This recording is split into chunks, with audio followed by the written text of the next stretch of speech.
This video is sponsored by my favorite website creator, Squarespace, the best place to go when you want to get a domain or create a beautiful website or an online store. Okay, here we are again, my seasonal anti-haul. 6 things that I won't be buying this winter because they're either short-lived trends, or because they're wrong for me personally, or because I already have a good option at home. You know, we're entering the most mass consumption heavy, materialistic season, the holidays, and I'm not sure about you, but I definitely am not feeling like spending tons of cash on sequined one-wear dresses and exaggerated Christmas presents. How about this? How about we instead actually spend the holidays the most sane way? Cooking some food, seeing some friends or family, but not too many, and then slow long days on the sofa with a book or watching the Muppets Christmas Carol yet again, and long walks in like a crisp, frost-covered park filled with winter birds and happy dogs. No? Doesn't that sound nice? Actually spending the holidays as they were intended, by resting up and eating our weight in saffron buns. I'm telling David that I don't want a bunch of gifts from him this year. 1 or 2 or 3 thoughtful but inexpensive ones will do. And we're not going to Sweden for a hectic Christmas, seeing everyone we know, running around like mad women. No, we're staying in London, seeing some friends, and yes, we're rewatching the Muppets Christmas Carol yet again. What about you? What are your plans for the holidays? I hope that you're also getting a restful one this year. One trend that's been exploding this season is a sort of period drama romantic look, but goth. So huge dresses, black lace, Morticia Addams makeup looks, capes, corsets, velvet, voluminous skirts, etc. Like, this toes the line of costume, I feel like, and many of these items will definitely be hard to make timeless investment pieces in your wardrobe, since they're just so specific and yes, verging on the costume party. So we're all having Wuthering Heights fever, it is the season for it, but I think I'll leave the outfits on the screen. Don't get me wrong, I do feel like right at home in an over-the-top outfit, but this specific style I feel is so specific and bound in time to the cultural moment that we're having right now that I feel like this trend will have a hard time translating in seasons to come. I mean, there's something about footwear this year. I don't think that we've ever seen such eccentric shoes and boots before, have we? Like, cynical me will roll my eyes and deem it as nothing more than algorithm flirting, trying to catch a viral moment. But perhaps I've just been chronically online for too long. One such eccentric shoe trend this winter is the slouchy boots, like 80s slouchy, huge and floppy. I'm not a huge fan of tall boots on the best of days, and even though I do see the nostalgic charm with these current knee highs, I don't think anyone will wear them in a year or 2. So a massive waste of money and a massive waste of the planet's resources. If we're feeling the knee-high boots trend, why not go a bit more classic at least to ensure that they have the chance to become staples for years and years to come? Oh, and naturally, make them vegan. No animal should have to be skinned for our vanity. Come on, this is a no-brainer. Moving on to the trends that are perhaps right for you, but definitely wrong for me personally. The pencil skirt, I cannot. I don't think there's any silhouette that looks weirder on me than the pencil skirt. It's a difficult shape to wear, do you also think so? Or maybe it's just me. It makes my hips and thighs look really wide and my calves extremely thin. So curvy on top with stick figure shins. I prefer skirts that either go super short or cut me on the middle of my shin. And I always prefer skirts that sit loose, no matter if mini or midi or macro. I do think pencil skirts and knee-cutting skirts are gorgeous though, absolutely smashing, but I'm old enough to know what works on me and my body, and knowing that if I fall for trends that are wrong for me, that piece of clothing will just hang there in the wardrobe, taking up space without me ever reaching for it. Waste of space and waste of money. Do you have a silhouette like that, like a type of clothing that you never feel fits you right? For me, it's the pencil skirt and the long tight dress.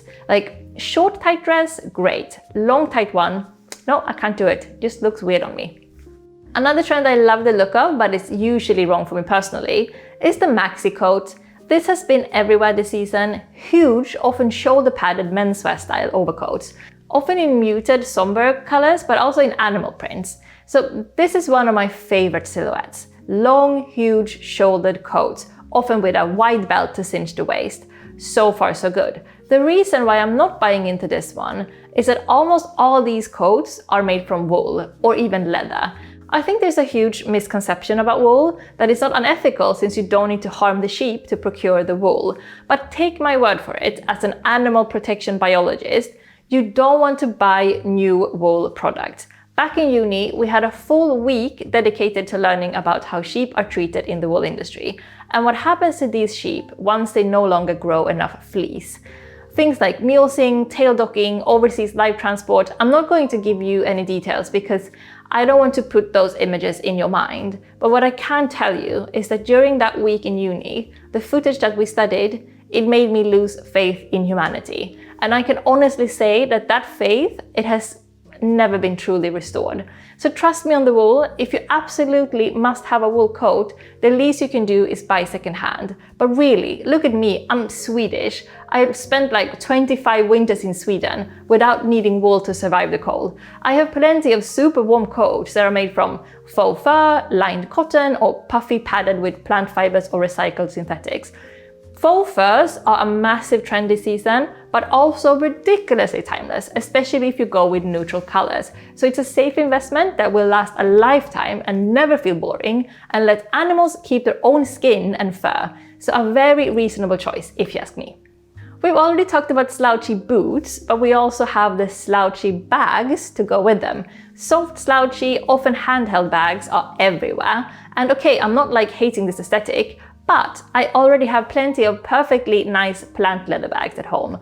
I do not need any more. I wear the same few bags over and over, and I quite like this effect, like the idea of having a few signature bags, just as I love having some signature jewelry, like my Givenchy choker and my Celine earrings. These were the first 2 vintage pieces of jewelry that I bought, and I have started like a little mini collection of vintage statement jewelry since, so it's a low-level passion of mine, but those 2 first ones, the choker and the Celine earrings, I wear them on repeat and I have now for 6 years. And I actually like it whenever someone says, oh, you know, you always wear that necklace, because I feel like, yes, it's my signature.